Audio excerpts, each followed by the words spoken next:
Hey, good to see you again. This is Steve from the Reno You Know. And for this episode, I've assembled a list of some alternative, non-standard, just some weird around Reno that deserves some explanation.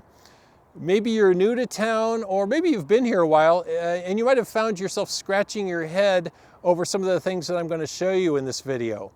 I am happy to provide this free public service, so let's get busy.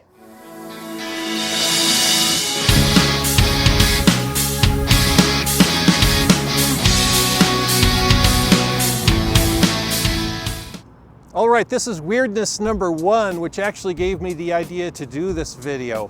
Recently, I was sitting at the light at the intersection here of Moana Lane and South Virginia Street, and I thought to myself, you know, there might be a contingent of people out there that have no idea why a rogue water wheel is sitting at the corner of this intersection. Was it used to power a flour mill? Did they generate electricity? Actually, the answer is this is the last remaining remnant of a now defunct business called the Adventure Inn. 30-some years ago, an old tourist motel was rehabbed into the Adventure Inn, and its angle was themed rooms, kind of like Reno's version of the Madonna Inn. There was a jungle room, a Roman room, a space-themed room. It was pretty cool, and the wife and I stayed here once for I believe our 3rd anniversary. There was a wedding chapel here too. The old Adventure Inn was demolished at least 20 years ago, and for some reason they left this water wheel. What, did the demo guys run out of money? Did they run out of time? Hey Bob, we got everything cleared up, but what about this water wheel? Screw it, leave it. We're out of here. Shh, polar bear. Here on 4th Street, which used to be Old Highway 40, which cut through town before the modern interstate came through in the early 1970s, is a new entertainment district being developed by a company called Jacobs Entertainment, and it's called the Neon Line. And they've included here, which might be Burning Man surplus, or maybe it was commissioned, a 35-foot tall metal polar bear made of old car hoods.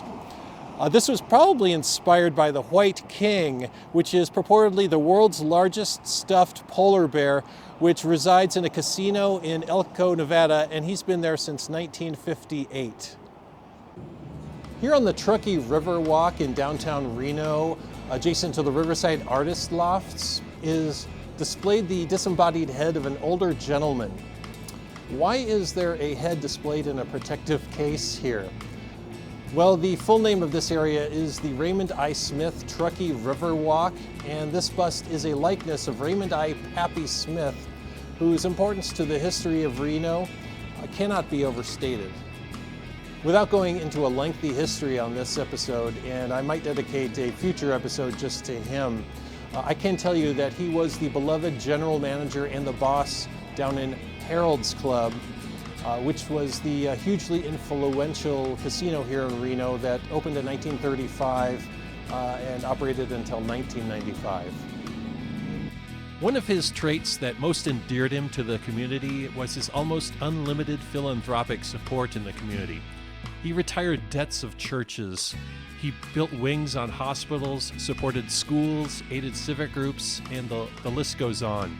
He gave away millions of dollars in his lifetime, including a scholarship program to the University of Nevada, Reno, and in many instances he supported causes monetarily on an anonymous basis. Pappy passed away in 1967, and in 1979 this bust was carved in clay and cast in bronze by Yolanda Shepard after a $2,500 fundraising effort by Harold's Club employees. This bust was then displayed at Harold's Club, and it was relocated here at the opening of this plaza that bears his name in 1991.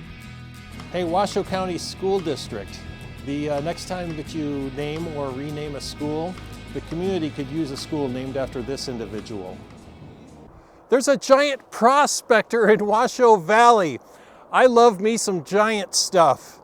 And full disclosure, I've lived in the Reno area for 38 years. I have never once pulled over and walked up and introduced myself to this guy. So this is a first time for me. This guy's kneeling down here next to the chocolate nugget candy factory on the old Highway 395 between Reno and Carson City. And this dude was constructed in 1979, and he was perched on top of the old Claim State Casino in Sparks, Nevada. Unfortunately, that business failed and closed about a year later, so he was preserved and transported down here where he continues to prospect for gold to this day. And incidentally, I'm filming this portion in early March, and we just had a record-setting, well, almost record-setting snowstorm. There were 17 inches at my house.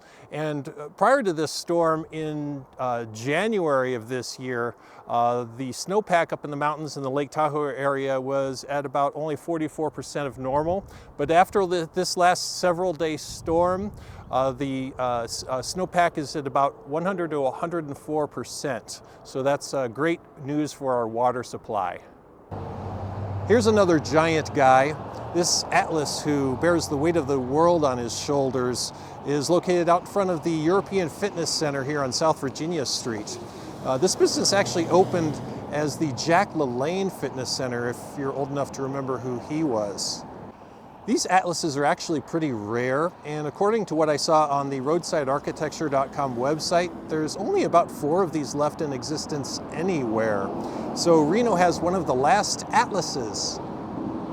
This one had me stumped for some time before I figured it out. Here on the corner of 5th and Washington is a kind of substantial parking lot. And I remember riding by here on my bike one day thinking, what the hell is a large parking lot doing right here? It's not really close to anything, and it's not adjacent to any major building or business that needs parking like this. It was just kind of here. Much later, I discovered that this was the location of the Mary S. Doon Elementary School, one of 4 built in Reno in the early 20th century in the Mission Revival style, and this one was built in 1912. Mary S. Doon was a pioneering educator here, and she was married to Alf Doon, who interestingly was a reporter up in Virginia City and was a co-worker of Samuel Clemens, who was then developing his persona as Mark Twain. The school served kids in Northwest Reno for more than 60 years until it finally closed in 1972.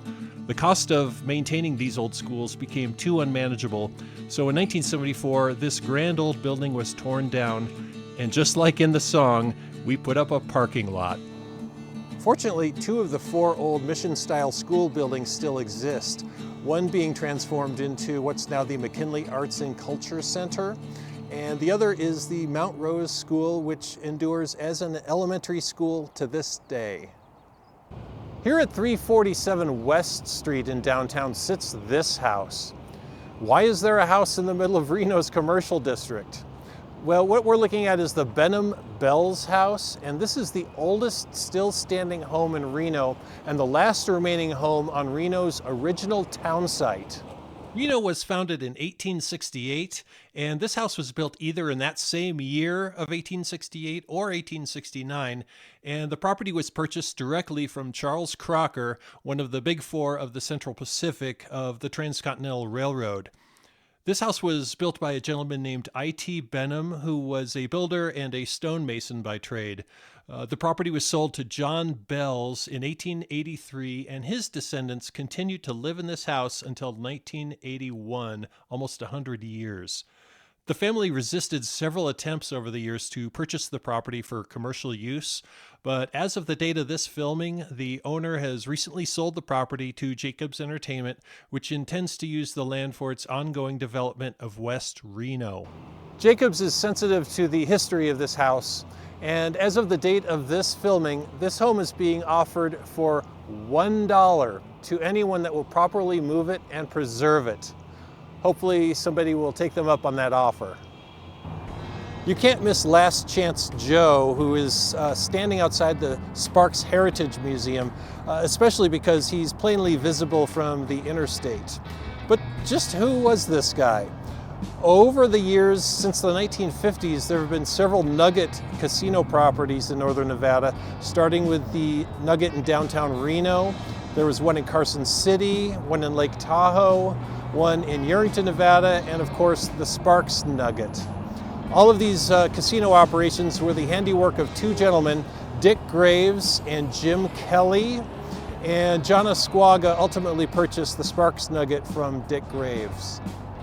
Mr. Graves himself conceived the idea of a miner to serve as the mascot for his properties, and his images could be found on dolls, mugs, ashtrays, and small figures around the casinos. In the late 1950s, it was announced that a 32-foot tall Last Chance Joe would be installed outside of the Sparks Nugget. He was built in Los Angeles with an interior steel framework and covered with a kind of papier-mâché fiberglass material.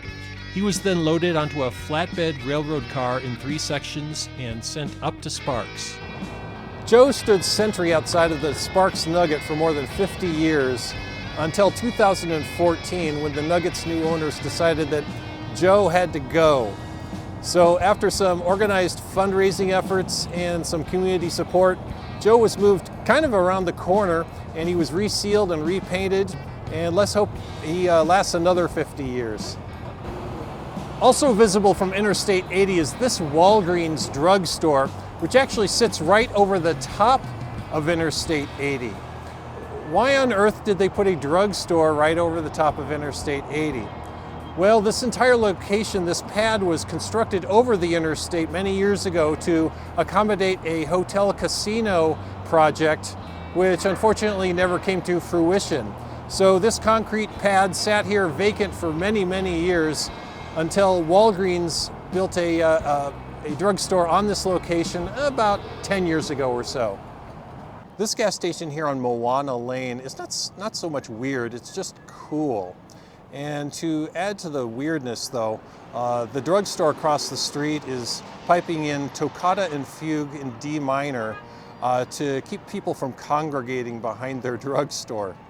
The ballpark market here is actually named for the old ballpark that used to be across the street back in the day, and it's notable for the retro canopy over the gas pumps. From my research, this very well could have been an original Wilshire gas station, which was known for these funky canopies supported by these spear-like structures. Wilshire built these in the 1950s and the 1960s, and the chain was later bought out by Gulf. To my knowledge, I think this is the only remaining structure like this in the Reno area. All right, I hope you enjoyed our little episode here on the weird stuff in Reno. Part 1, and I might have missed your weird thing that you like, so if you want to give a shout out to that, just please leave a message in the comments, and maybe we'll consider that for part 2. I'm finishing up this episode here at Oski's Pub in Sparks on Victorian, actually right next to Old Last Chance Joe. And my band played here 15 or 20 years ago in the back there, and that was good memories. I think we played during the Nugget Rib Cook-Off. And today I'm enjoying a Kolsch from Alibi Ale Works here at Oski's. A Kolsch is a light and refreshing beer. It's a German style. Kind of gets its name from Cologne, Germany, Kolsch. It's a top fermented beer, and then it's conditioned like a lager, cold. If you haven't subscribed yet, please consider hitting that little subscribe button, and also please click that little like button if you'd be so kind. That just lets YouTube know that you were here and you approved, hopefully, and it lets the video be seen by more people. So that's all I've got till next time. As Harold S. Smith Sr. of Harold's Club always said, I'm with you. Cheers.